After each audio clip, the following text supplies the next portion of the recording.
Thank you so much for that incredible introduction. Vicki, thanks for all your work in convening us together. I am particularly thrilled to be here sort of on the first stop in the new year of the Senate campaign, in part because in La Crosse you've shown the whole state that you're not going to take it anymore.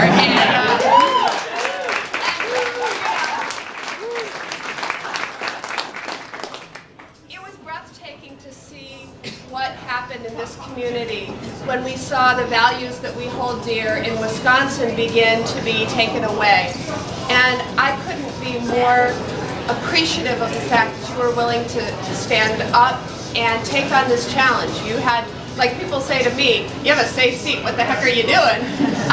Because you saw the need to do it, and you care so deeply about those Wisconsin values. They course through your veins like they course through mine, that you stood up and did this. So thank you to all of you who helped elect Jen Schilling to the state Senate, and thank you.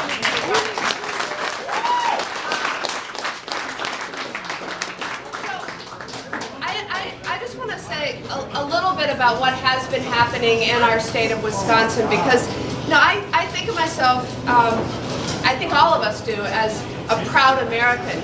But not everybody is as proud to be from a certain state as we are. I'm a proud Wisconsinite, and there's a lot of reasons for that, because I think of the traditions and the history of the state of Wisconsin, these incredible firsts that we produced here over the years. We're firsts in education, in workers' rights, in civil rights. In Wisconsin, we were one of the first states to write a guarantee to a free public education for every child into our Constitution, into our founding document. We had the first kindergarten in the United States here in Wisconsin, with German language, by the way, but it was the first kindergarten.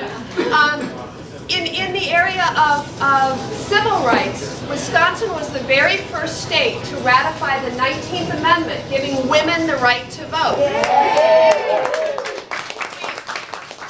allegedly beat out Illinois by like minutes in delivering it back to Washington, but we won that battle. And we've been watching and remembering the history we've made with regard to workers' rights. I mean, we invented the concept of workers' compensation to deal with workplace injury and unemployment insurance, because sometimes unemployment happens. And we were the first state in the union, I think everybody now knows, to grant collective bargaining rights to public employees. These are,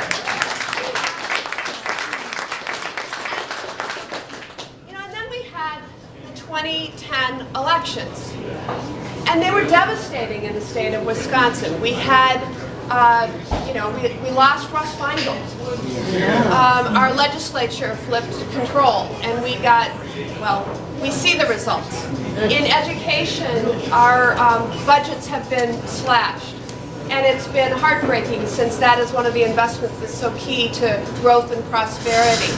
In workers' rights, I don't need to tell anybody in this room about the devastation. And so, the other reason I'm proud to be a Wisconsinite, though, isn't just the history, it's the present.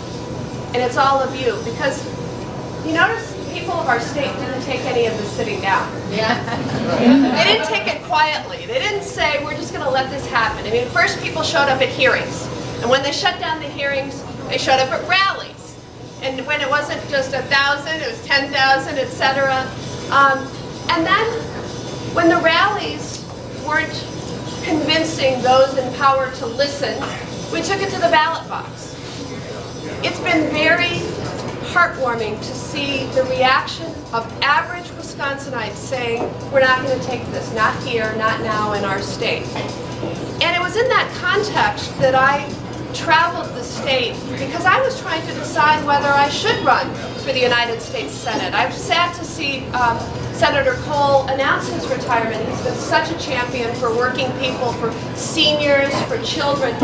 But I wanted to sort of explore, and so actually your race and several others gave me an excuse to go all around the state of Wisconsin and not just come, saying I'm thinking of running for Senate, but to come and knock on doors for the immediate election and listen to people.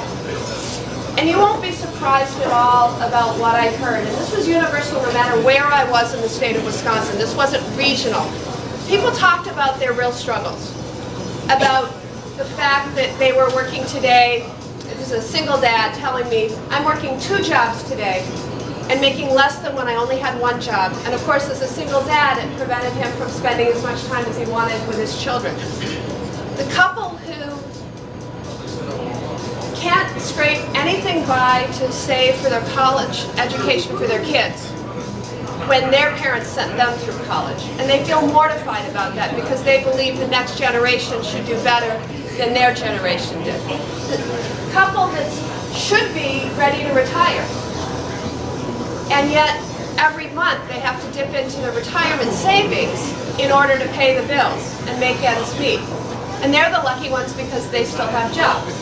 We've heard about unemployment discrimination against people who've been unemployed for many months. Some people won't take applications from anyone who's been out of work more than 3 to 6 months.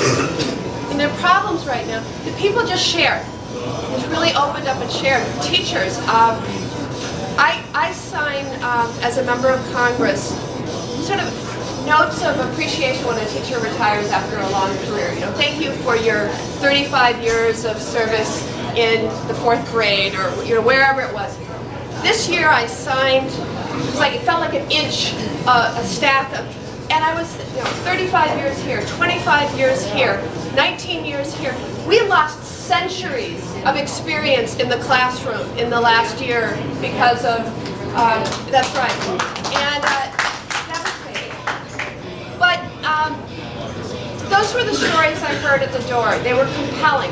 The second thing that I heard consistently throughout the state, you hear it too, is this frustration with the disconnect between the debate that's going on in Madison and in Washington, D.C. and people's lives. You know, it's pretty simple what people want. They want somebody who's going to fight for them. Not for Wall Street, not for the Tea Party, but for them. And that's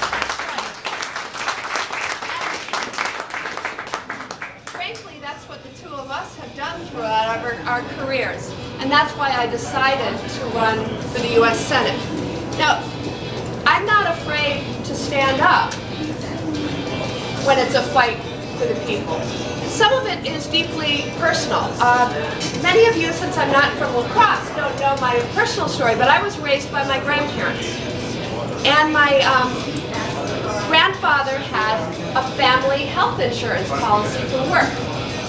Well, when I had a sudden illness as a child that resulted in a 3-month hospitalization, the fine print of the family insurance said, oh, granddaughters, they're not dependents in the legalese of the insurance policy. My grandparents paid for a 3-month hospitalization out of their pockets. And then I was a kid with a pre-existing condition. With a pre-existing condition, you can be rejected for insurance. And I didn't have insurance until I was an adult. I felt so strongly that no family should have to go through that. And I took that fight throughout my time in public service. One of the things I'm most proud of during the health care debate is having authored the amendment in committee that allows young people to stay on their parents' insurance until they're 26 years old.